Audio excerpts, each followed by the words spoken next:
Hey, good evening. What's up, everybody? Tonight we have a very good friend of mine, Essence Reigns, and her and myself are going to talk about something that I think that goes on in the Black urban culture community, has been going on. It used to be addressed prior in the early 1900s, but I think some of the ramifications and some of the effects and damage that it did do are still dealing we're still dealing with in the 21st century. And tonight's topic and discussion is going to be centered around colorism and the brown bag test. So, my co-host tonight, my speaker, my guest, or you would say we're co-hosting the show together. We're going to have a conversation.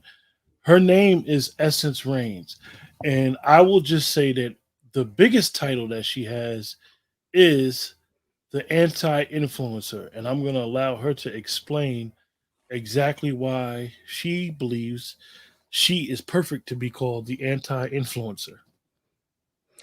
And thank you so much. As always, it's a pleasure.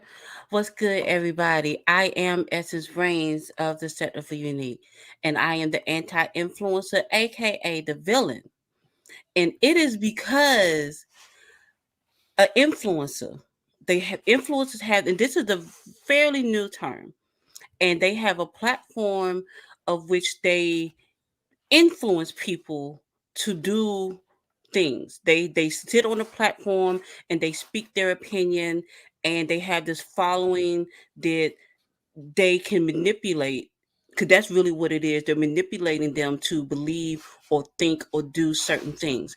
There has never been one time in the history of influencers where they have really done anything. They are influencing people to think how they want them to think instead of encouraging people to think freely.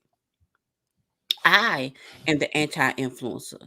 I don't want you to think the same thing that I think. You might know something I don't. I want you to start thinking. I want people to start thinking for themselves. People are walking around like sheep. And that's why I'm also the villain, because I am not afraid to voice the unpopular opinion. I don't care what's trending. What's trending may not be true. And oftentimes it's not. Okay, so you guys heard why Essence calls herself the anti-influence, and also she has a platform, deceptively unique. And I would tell you guys to subscribe to her channel, because you never know when she's going to produce content and be a social engineer that she is, and to allow people to listen to what she's saying and speaking about, and then go do the research and then build, because this is the type of platform she has. Is she doesn't consider herself influencing, as a lot of times people talk at you instead of talk with you. So she wants to further the conversation, further the narrative of being able to have difficult conversations that's going to pull the culture forward and not have us continuously stuck in being this rut, because all this information and history is out here, and there's no reason why we're continuing to for lack of better words, in the culture, be in a maze. We're chasing our tails. Yes. So, colorism. Let's see. I got some took some notes. Okay. Colorism is a form of discrimination that is based on skin tone. It can have a number of psychological and systemic effects. Here are some of the talking points. The impact of colorism: psychological effects, self-esteem and body image. Colorism can lead to negative self esteem and poor body image, particularly for those who are dark skinned. This can be especially damaging during adolescence, when self image is often closely tied to social acceptance and success. Mental health: experiencing discrimination and prejudice based on skin tone can lead to mental health issues such as depression, anxiety, and trauma. Interpersonal relationship: colorism can also impact interpersonal relationships, leading to the feelings of distrust and resentment between individuals of different skin tones. Identity formation: colorism can influence how people perceive themselves and their place in society, leading to a distorted sense of identity and a lack of confidence in one's cultural heritage. those are just the psychological effects, and we'll discuss the systemic effects a little later. When we go on. So, Essence, I know you did some research, and I know we're going to talk about us being on this earth for quite some time and how we've seen colorism and how it affects people. So, do you do you think that it? I didn't even ask you this, and I may be wrong. Do you think that it exists? Colorism does exist. Yes, yes. Colorism exists and it is very, very prevalent in today's society, more so, even more so than it was in the 50s, 60s, 70s. It is we're operating on autonomous motivation right now with the colorism, and we don't even realize it. Mm, mm. I was thinking when we was deciding to do the show, and I was thinking about when you start doing the research, and you start realizing how a lot of our entertainers and performers of arts, they they were fair, as we would say, fair skinned. See, this is the effects of colorism. The Hmm. wording we say, even with our hair, we'll say, "Oh, you got good hair." What does Good good hair. hair mean? Hmm. Everybody has good hair. But anyway, onto what I was saying, right? Hmm. A lot of our entertainers used to pass as white, the dominant society, because they literally did not think that some black people had this skin tone that would pass for white. I'll just say Lena Horne for one. At one time, she was very pro black in her belief, in her ways, in how she went about it. She never discredited her blackness. However, when she wanted to perform, she passed as a white person, as they Hmm. would say. So what? Give me something. Give me how your view of it, and because I know you got a whole bunch I just ready to do. go in. Um, the colorism you have, and is Lena Horne was a very, very majestic woman, and the fact that she loved her people so much showed that she did not see color. However, that does not affect the world around her. And I will tell you that darker complected women in that time frame were passed down because they weren't they did not want that image seen of black people. That's not considered pretty. To be dark, to be dark, good gracious, the verbiage, to be dark skinned, uh, to be a darker complexion, more melanation, it is not considered beautiful. Mm, And that is something that I had to learn myself because as a child, I thought that lighter skinned people were considered more beautiful. That's all you see. mm, That's all you see in the media is you would see the light skinned women. Those were the singers. Those were the ones that made all the songs, all the best music, even though Patty was better, you know. But you have these lighter skinned people that we think are prettier, we think are better, and this is a prerequisite of what we've experienced that was set into place from the Willie Lynch study. I know we don't want to talk about that right now, but that colorism, that separation of black people by skin tone, it's almost like it's a hierarchy that we have that we've even put we think in ourselves yeah, right it's now. it's definitely something, essence, that I believe is in our psyche, and as much as we will try to fight it, like you said, even talking about it, you catch yourself in the verbiage. You catch yourself explaining when you explain or define a light skinned person opposed to a dark skinned person. What complexion are they? She's dark skinned. She's light skinned. We automatically assume and have these program beliefs and values of how the dark skinned person would look, and or how Hmm. the light skinned person would look. And when we describe them, and throughout society, it's always been what they consider palatable, all the way going back to, and people could say that it didn't have anything to do with complexion. It has something to do with social status. It goes back to even the first woman who boycotted on the bus. She Hmm. had a child out of wedlock. she was darker skinned. She wasn't part of the NAACP. But why her case didn't get it? Why it wasn't as big? Why it didn't wasn't this big boycott? And we've been sold, or it was repackaged. The narrative was repackaged as, oh, the secretary of the NAACP, who's a fair, as they would say back then, a fair skinned, light skinned woman Mm-hmm. who's married. I don't even know if Rosa Parks is married. I don't know, but she didn't have a child out of wedlock, Mm-hmm. because a child out of wedlock back then was quote unquote frowned upon. She Mm-hmm. didn't have a child out of wedlock. So she was, as they would say, more palatable. Even our narrative of doing right in this country, in this belly, it has always been to appease or to be palatable to the dominant society. Like Right. we want to be poor. Okay, yeah, we know we not we we continue we want to be black in white spaces instead of just being black in black spaces. Like we want to sell ourselves on what they have.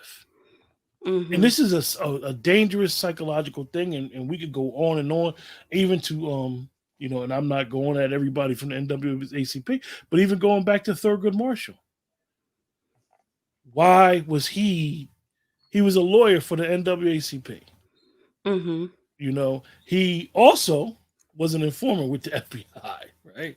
So I all didn't these know that. crazy things, Oh, you but just taught me something. I gotta go look the that up later. color, the skin tone of him was the selling point, because if you Mm-hmm. look all the way back, it's always as they would say, the light skinned guy, the red bone female, the person with the good hair. What good hair means has always been sold to mainstream America as the person that's palatable. Going back to Jack Johnson, yeah, he was black, but he was a Mm-hmm. dark skinned black man, and even Dick Gregory has said that the movie King Kong was made to demean Jack Johnson. Jack Johnson. And if you go and look at one of my videos when I was talking about Jonathan Majors, and I say stuff without saying it. That's what makes me deceptively unique. Anything that I put out is a whole lot more than meets the eye. Hmm. It is. It is. I like subliminals, and I'm glad that you were talking about what you described. And this is the best way that I can sum it up: is black dark skin tones is associated, anything black is associated with bad, and it's been like this. Anything black, you got your morning, you gotta wear black. Anything that's bad is associated with black. So like even back in the days, the cowboys and the Indians, the heroes will ride in on the white stallions, and the villains will be on the black. Anytime you're a villain, you're wearing black. You're wearing anything that is black is associated with bad. One of the most recent examples that I can think of that stood out to me was when Kodak Black was under fire because he was talking about dark skinned women, and he don't want dark skinned women because they bad like him. It's a stereotype. Mm. We don't even know that we look at each other, and like you see dark skinned. I've heard people say, okay, you see dark skinned men or light skinned men or light skinned energy, assuming that light skinned men are not going to be as aggressive as dark skinned men. Same thing with women. And I have been stereotyped. Okay, The she dark is. skinned angry black woman. Yes, yes. When I say I'm the biggest crybaby, I'm not fighting nobody nowhere. But before I'm even given a chance, I'm already assumed, oh, she's a fighter. She's going to fight. I'm not fighting nobody. I'm not doing none of that. And I don't know no dark skinned women that's acting like that. But the stereotype is there because black is considered wrong. Mm. It's interesting. Like you don't, for those that's watching or may catch the replay or whatever. Just really sit back and think about what we're saying, because this stuff, when I mean this stuff is embedded in your psyche, is deep, because even if you're, we know that race, quote unquote race, is a social construct, It's an identifier that the dominant society has decided to use, and they play the game with us. And which Essence brought it up. We'll discuss in another show. In the remnants of the Willie Lynch letter, and if it's valid or not, and how it affects us today. But this is an aspect of that letter that, when you really, really sit back and think about it, we, in most countries, people are identified by their tribe, and this is what makes the native, what we say, native Black American, foundational Black American, American descendants of slave, whatever title you choose to use, you're free to use it, or African American. We are known by a race. Mm-hmm. We're a different ethnicity by itself, and it's unique, and everybody should feel unique and have pride about where they from. But we literally, those slaves that was on that slave ships, they literally did not know what tribe they came. Well, they knew what tribe they came from, but we don't know what tribe they came Right. from. And you go anywhere in the world, whether they was a slave or in bondage or colonized, people still knew their tribe. Mm-hmm.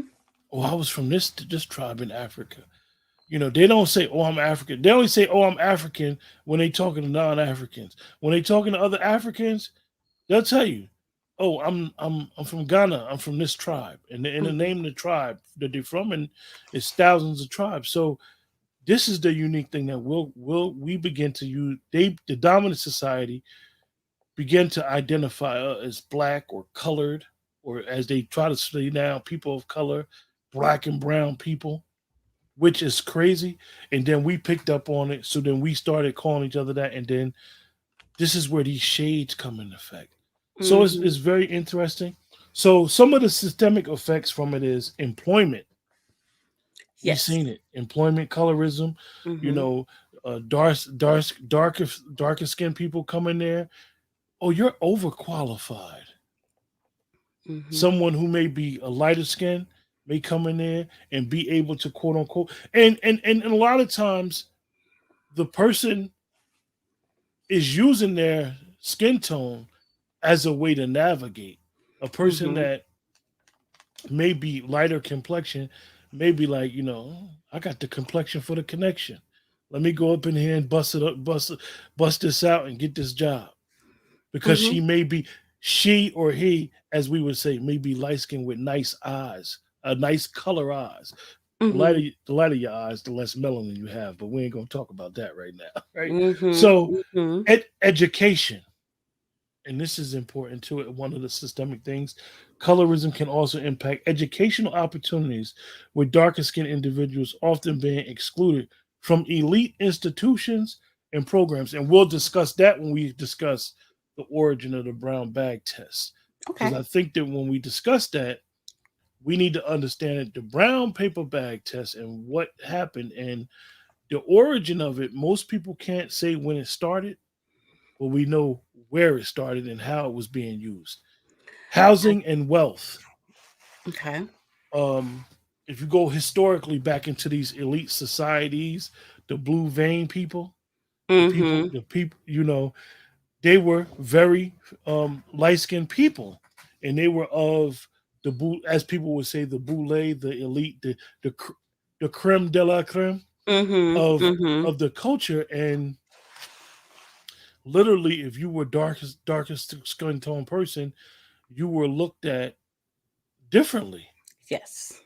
And they would not even marry their daughters off to you or marry their sons off to you if you were a dark skinned person.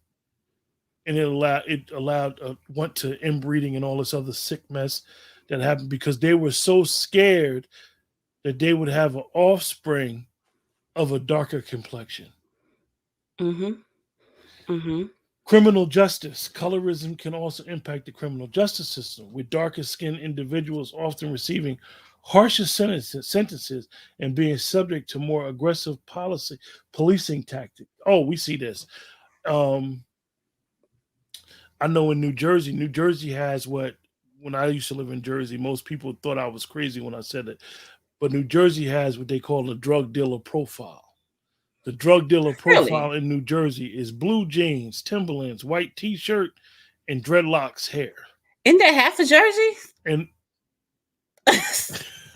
now, see, most people will say, "Well, you can't profile people.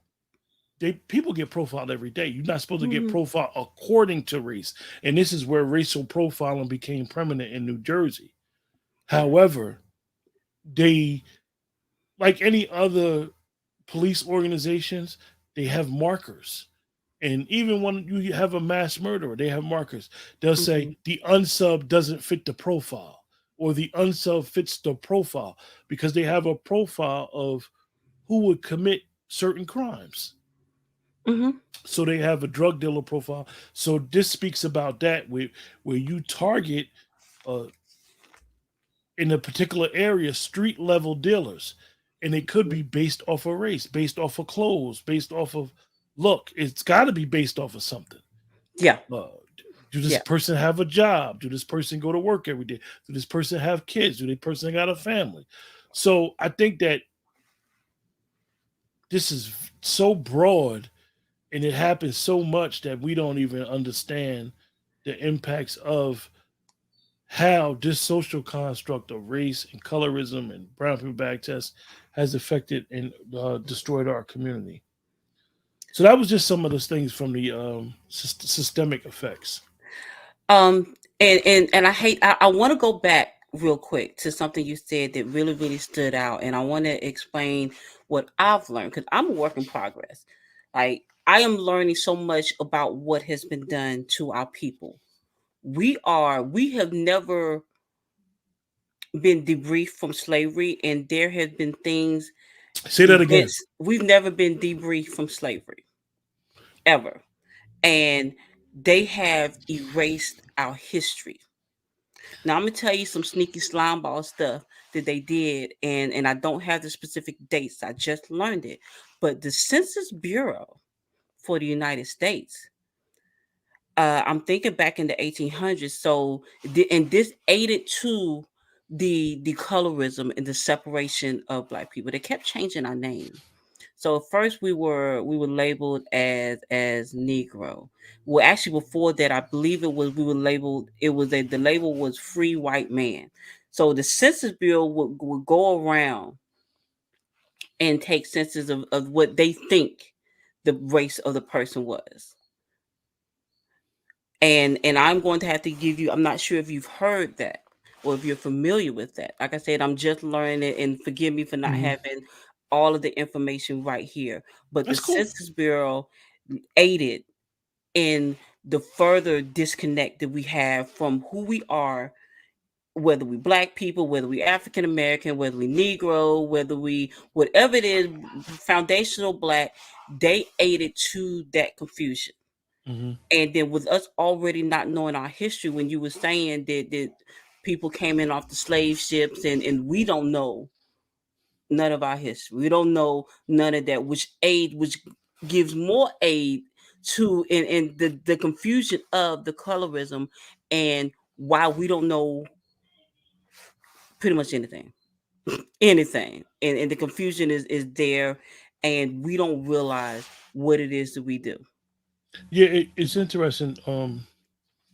You guys, in essence, said debriefed, because even with the Homestead Act, where we were supposed to get the 40 acres and a meal, that was supposed to be what we would consider financial reparations. However, we didn't get emotional reparations. We didn't get, you know, we got physical reparations. We got freed, but we just got freed, and so much so that in some states, and this is why Juneteenth is a holiday, because Texas was the last to find out that they were freed under the 13th, 14th, and 15th Amendment. They were still living in slavery, and even small pockets of slavery was still going on in some of the other southern states, because they didn't know. They did not know they was free. So after the freeing of the slaves, and some people didn't have the financial debriefing, they had the sharecrop, and they were basically still on the plantation, sharecropping for Big Daddy, or the big guy, Mm-hmm. still living under the conditions of slavery. Yes. And, all through Jim Crow and redlining and so forth and so on, the debriefing, the emotional trauma, the layers have never been pushed back. And we know 40 acres in the mule after President Lincoln was killed, the incoming president stopped it and basically gave the slave owners their land back, which they got reparations for being slave owners, and the free slave never got their reparations, never Oh, fully got their reparations up until this day. So, wow, essence.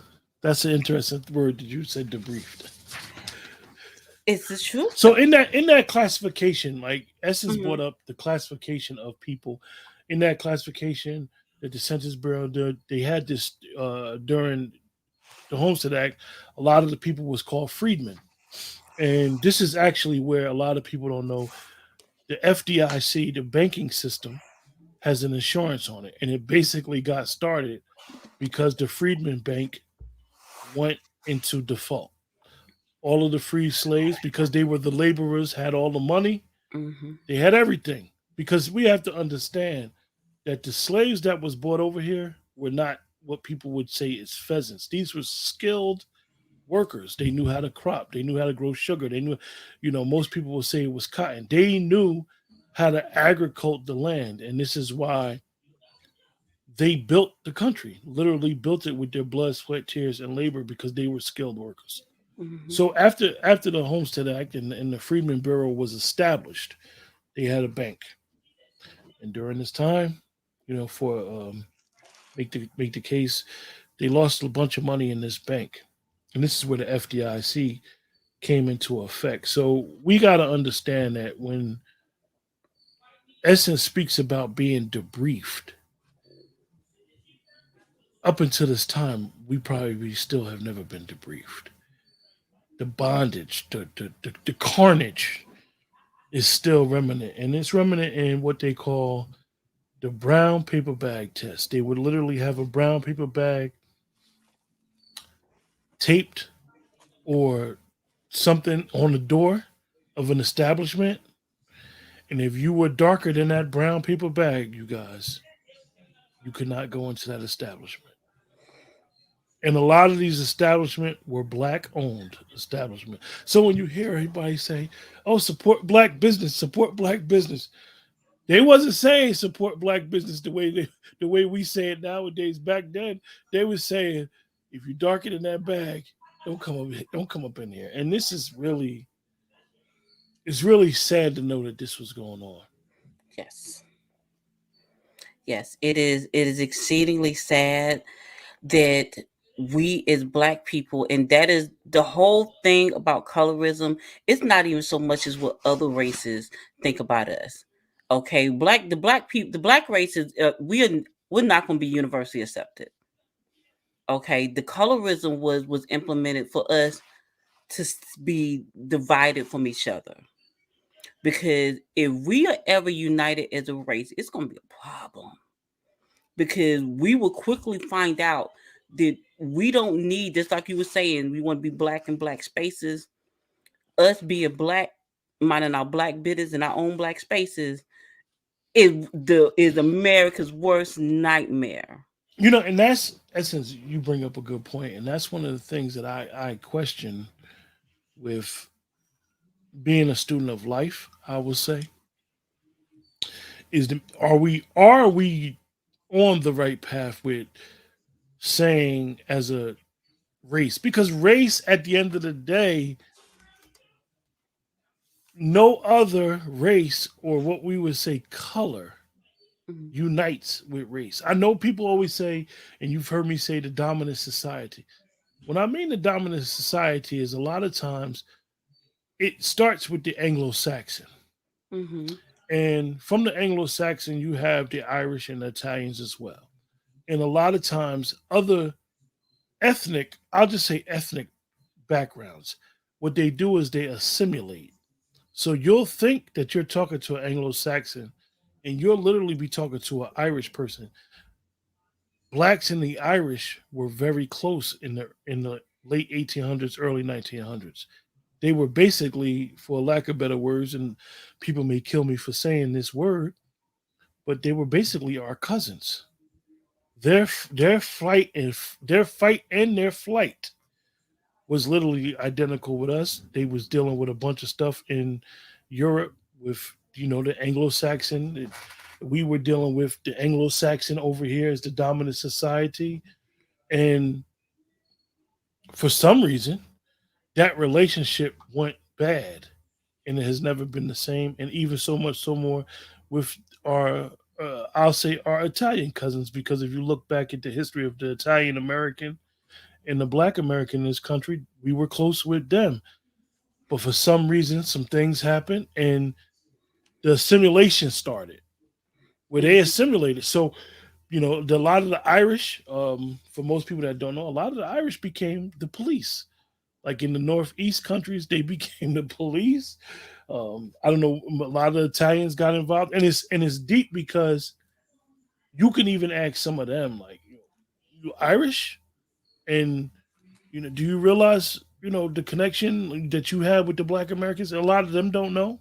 Historically, they don't know because they've assimilated. But the Black American, as much as we could get mad at each other and be upset of some of our behavior that we see, Mhm. at the end of the day, the Black American never wants to assimilate with the dominant society.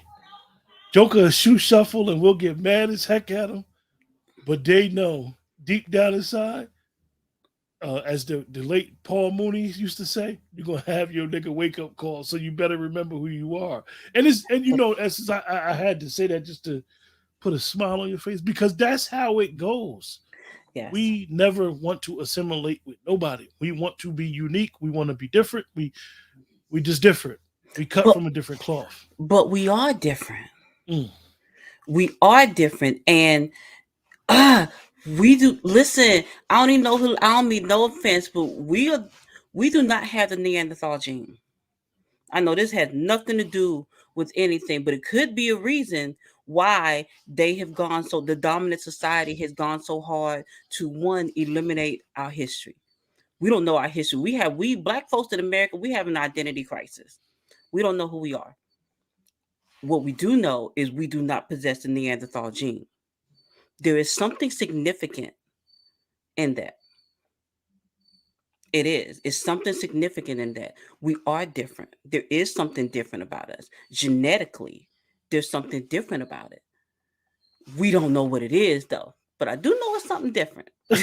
I do know it's something different. And that's what I'm trying to get down to the bottom of. Because we are the only race of people that there has been so much work put in to control us. When you said that we were free, I almost laughed. We're not free. We're not free in this country. We are not, and we have never been free. And you know that you and I are still considered what, one third Mm. Yeah. human by the U.S. Gotta Constitution. gotta be careful of those 13th, 14th, and 15th Amendment because they're tricky and they have conditions with them, and um, they're only applicable during certain circumstances. Hmm. Interesting point.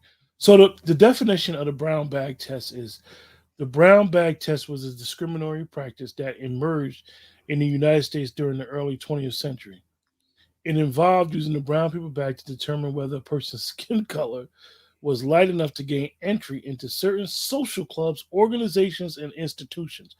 And I want people to know that I'm not attacking anybody's institution or organization, but I believe that as black people, we need to really do the history on the organization and institution that we may be involved of and understand as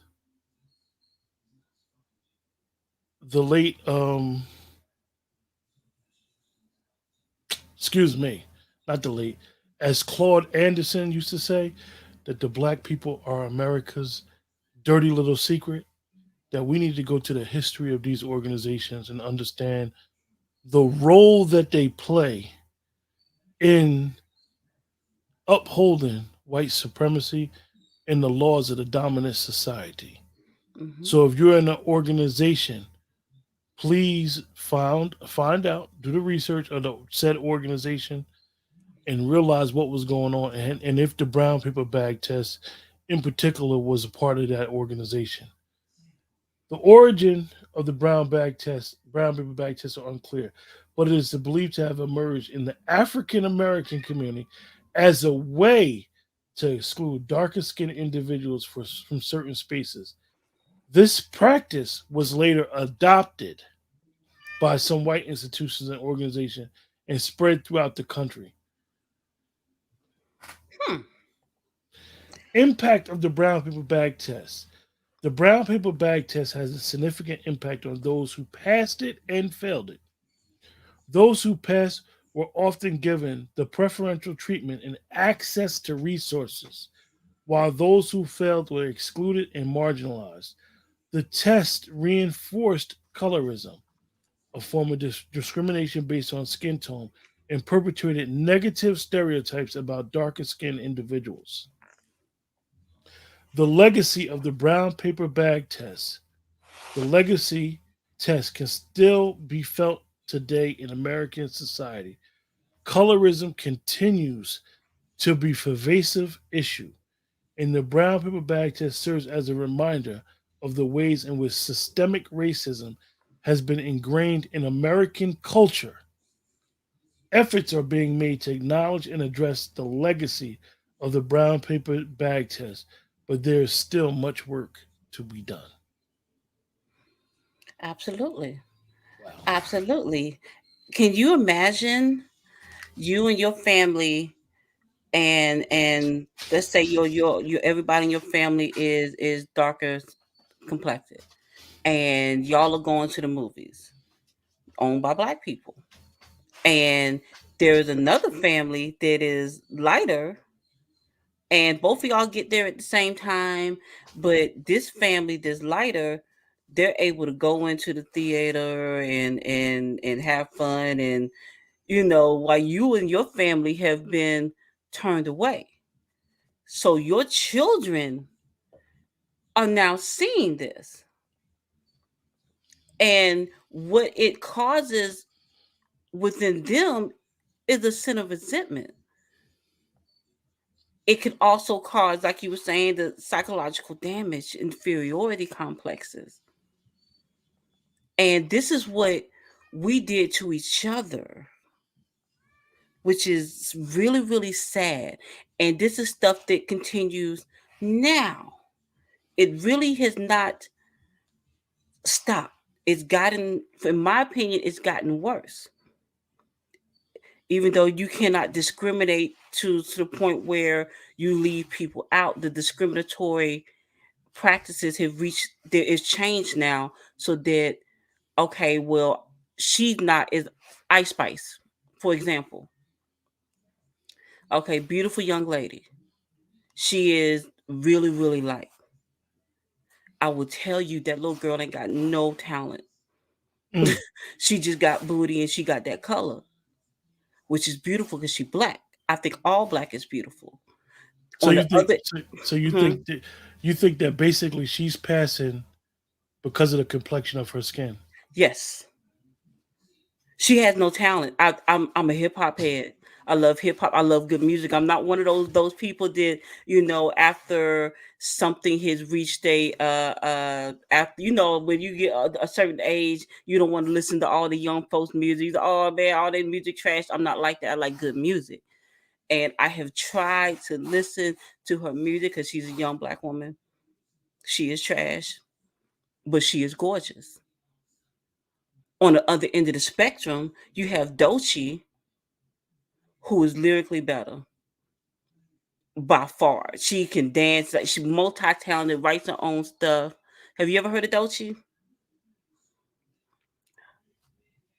You're muted. Yeah, Okay, yeah. yeah. I've heard of Dochi, and we even seen it when the '60s and '70s music was ushered in, and James Brown, Nina Simone. They basically talked about being black and proud because they lived an era where if you were black, you were looked at different, and in the colorism, spectrum, it has always been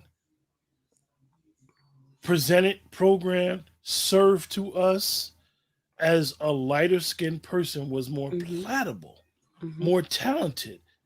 And we've seen many instances, the example you just used, where an artist will literally get green lighted quicker because of their complexion, Mhm. their sexuality, their height. It's always a bunch of stuff instead of just pure talent. But for this particular show, the complexion, as they say, the complexion for the connection. Mhm.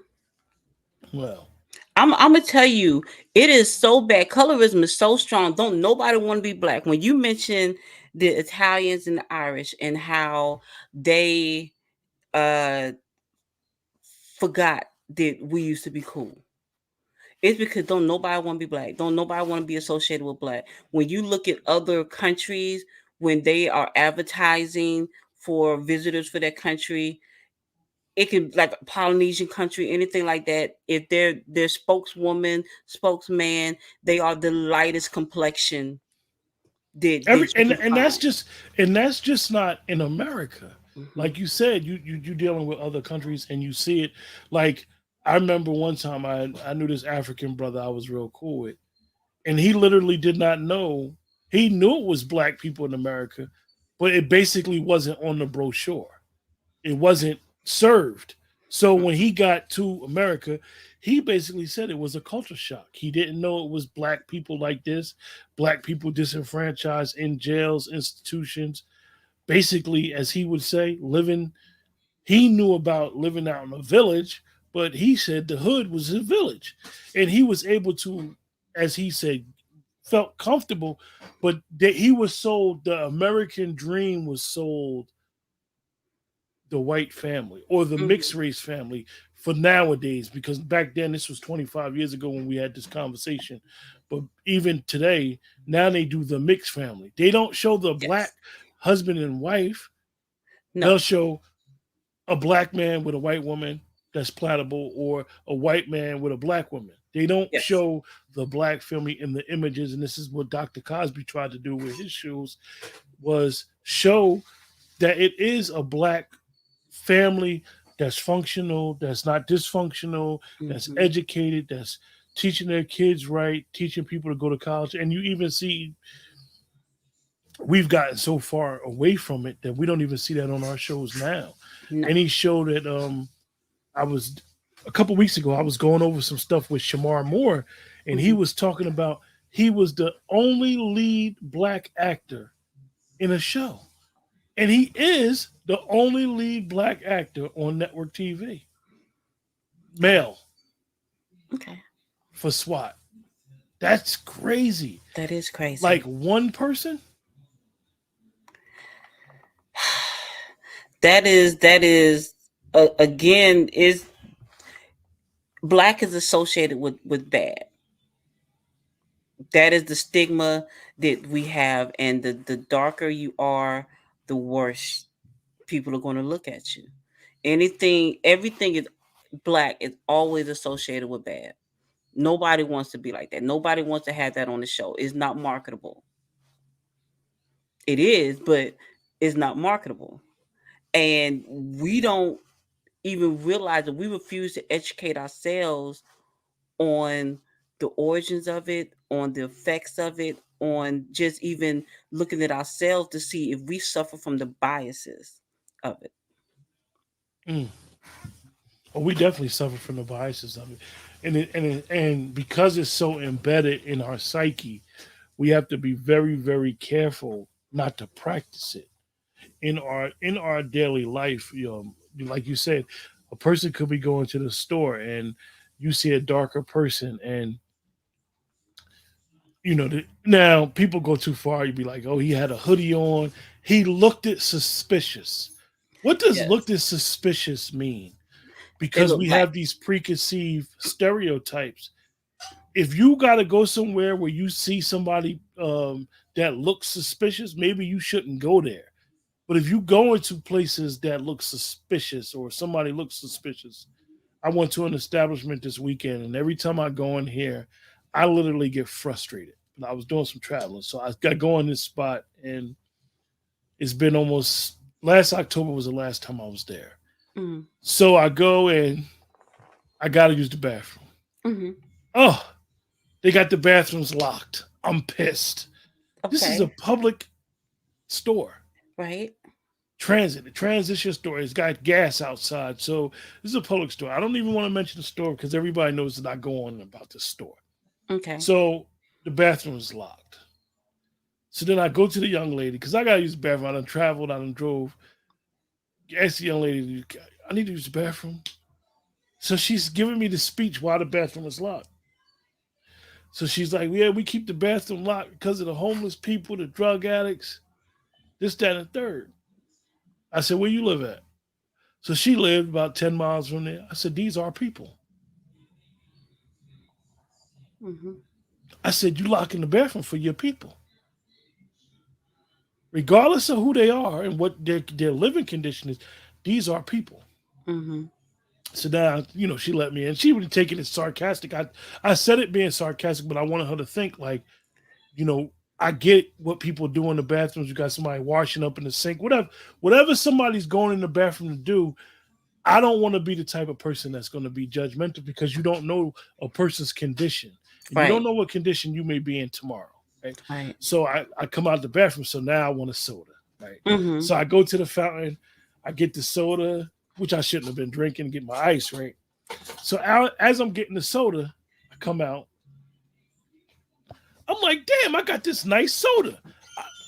It's no straw. Now I'm tripping. I said, it's no straw. Okay. Okay. I'm like, what the hell? So now I'm going to go pay for the soda because now I'm reserved. I'm gonna just have to drink it like this. Okay. Okay. I get to the counter. The young boy give me the straw. I says, bro, y'all got straws behind the counter? He said, yeah, we can't leave them out. Now that's a whole nother psychic condition of going to the bathroom. But I say that to say like we institute certain rules, and I get it. Laws, rules, this is what has to go on, but this is how we deal with our people who may be in a different social situation than us, and it goes back to stereotyping because what the establishment I was in is a franchise store Mhm. that started in the state that I live in now that has branched out, and that's not the same store when you go to a different community, a different area. Not Of that it course don't not. got crime, because all these stores got crime. Crime Mhm. happens everywhere. Mhm. However, it goes back to the suspicious. Oh, he dark skinned. He light skinned. Do we feel safer around light skinned people? Why? I don't. I don't. I mean, I will tell you, I think a little bit differently. So I was listening to your story, and you know how I am about my people, about our people. So they most likely they were doing what the owners, who were most likely white, or somebody that's not our color, because we know the black dollar don't really generally generate in our neighborhood. So they were doing what somebody racist told them to do. And I'm gonna tell you, we are so brainwashed that we don't question when people of other colors, other races give us these orders. And they were, and after you said something to them, I am positive they felt like a piece of crap. You know what I'm saying? Because they didn't realize it, and that's just from lack of education. That's why you'll see me say call people sheep, and it is an insult. I am insulting people. I don't want people to think otherwise. Yes, I'm insulting people because people do have the ability to think for themselves. Yes, I understand to a certain extent people have to be led, but people we don't have to be sheep like that. And that sounded like some real live sheep type stuff. You had brought up, and I know you brought this up, and you said that it's probably worse now dealing with the brown paper bag test and dealing with colorism. It's probably worse now than it was back then. And one thing I did notice about our light skinned brothers and sisters is they are, how can I say this? A lot of them are conscious of it, but don't understand how that darker sister or brother may feel. A lot of people, like you said, when you're younger, as little girls, oh, you got oh, you want to reinforce the girls and say, you're pretty, you belong, you're here, but you never know, like, what you got to say to the dark skinned one, the dark skinned little girl, or you got to say little catchphrases like, the darker the berry, the sweeter the juice. And these are like little gestures that we say that we may not realize that, how does it make a person feel? So when we talk about the trauma of it is when a person's going through it, how did you make them feel? Your Mhm. intention may have been pure, it may have been good, but at the end of the day, if they feel hurt or they feel less than, this is an issue that maybe need to be addressed. And you constantly hear a lot of dark skinned females that literally may get insulted just by waking up and going about their business every day. Yes. That they're not light enough, throughout the day, or light enough to get through the day because they're always being passed over, even by, as we would say, the ideal man. The ideal man wants to, quote unquote, he wants the arm trophy. That she's so photogenic, and you know, outside of her figure, he wants the light skin or the lighter complexion woman instead of a darker complexion woman. And whenever they show models, they always want to show the one that's pliable. Oh, she's size zero. She's Hmm. of the upper class. She's a higher clientele. She's lighter with fair skin and fair hair, good hair. Yeah, European. So black European women, standards. yes, black women have been judged by European standards for hundreds of years, and that is something that we as black women, no matter what complexion you are, we will never ever ever ever measure up Mm, because we're not them. We're not, and we judge ourselves based off of that. That's why mm, you see us with the long silky blonde wigs or any wig and full gun. Well, that's not our hair. We are literally out here damaging our hair for fake hair to mm. live up to a standard that we could never possibly live up to. Like we are literally going under knife to get booty that we already had because we try to keep up with another race of women that's getting booty to look like us. Like and I know that has nothing to do with colorism, but we are living by these impossible standards of beauty, which that it kind of sort of ties in with the colorism because the lighter a woman is, the more Who she's sets deemed as beautiful. they say, whoever wins the war gets to tell a story. Who sets these standards? Like you said, what is beauty? They always say beauty is in the eye of the beholder, but they actually have, and I can't get to it right now, but they actually have like a group of people who came up with what signifies beauty in the American European psyche. Yeah. And unfortunately, it ain't what we would say the dark skinned woman. Mm-mm, mm-mm, mm-mm. A dark skinned black woman has to be overly beautiful in order or to stand or out. And or, even or then, be overly uh, sexual. yes, more so that than overly beautiful in today's society. Now, back in the days, she had to be overly beautiful. Now, with the hypersexualization of the black woman, yes, the more ratchet the black woman is, the more attention she's going to get, and that's another sign of disrespect. Like it's just we just we are so, and this is something that we're doing to ourselves at this point, and don't even realize that we're doing it. The colorism is being continued and being fed by us. Black Mm, people don't even realize the impact that we have on this world. We Black Americans are so very, very powerful. We control so many standards. If it's trending, we have done that. If it is making top dollar, we have done that. Black people do not understand our importance, and that's why there is so many things such as colorism that is put into place to keep us divided. Like that is what is going on right now. The whole purpose of colorism, and we don't even realize that the origins are there, but they're not there. Our history is there, but it's not there.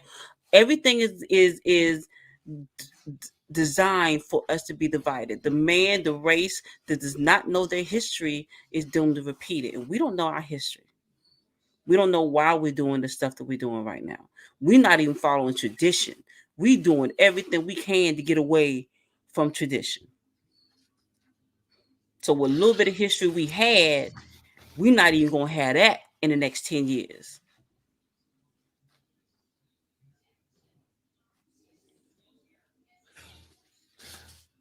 The brown paper bag test is a troubling chapter in American history that highlights the ways in which discrimination and prejudice can be manifest themselves in insidious ways. It is important to understand the historical context of the brown paper bag test and to continue to educate ourselves about the impact of systemic racism on our marginalized communities. By doing so, we can work towards a more equitable and just society. Essence, do you have any final thoughts? Black people, pick up a book. Pick up a book. Pick up a book. Put TikTok down and start reading. Because once we start educating ourselves, we can start working on our behavior. We have to start working on us first. Colorism is real and it's being fed by us right now. With that, remember, like, share, subscribe. Essence and myself, we are going to try to start doing this on a more regular basis. We actually did some shows together prior on another platform that really actually did well. But our friend Steve actually stopped doing the show. But hopefully, Essence and myself will get back to this, and we will discuss things that is prevalent, relevant to our culture, and some of the effects from a historical aspect of some of the effects of things that have happened to us, um, and put them into context of what goes on and how the more history that you know about who you are, where you are, what's going on, could give you a better way how to navigate through society. With that, like I said, remember, like, share, subscribe, and until next time, take care.